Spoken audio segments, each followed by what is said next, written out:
mosala ezali bana maloba te bambongo bino ti bozoluka ba recherche mosala ezali bocontacte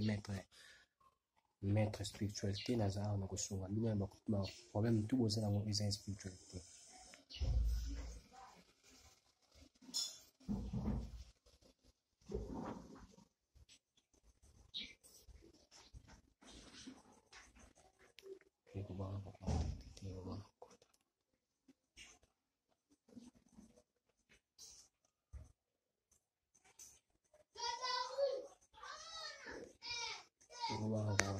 Mettre attention na mwana akona mimi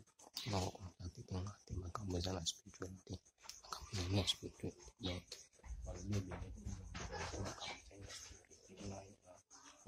spiritualité makambo ezali ona contacte nga te makambo eza na spiritualité ya nina bino mamona fondamo oyo eza na kati te bongo esala eza vie to bien discret bango bayeba mpona biso makambo eza na spiritualité bobanga te kocontacte bobanga te kocontacte maître fataki bobanga te kocontacte maître fataki moni yango ana kolisi loboko na kati akolisi loboko na kati omoni akolisi loboko na kotisi loboko contacte te maître naza awa na kopesa bino basolution naza maître spiritualité obanga kocontacte nga te napesa bino basolution.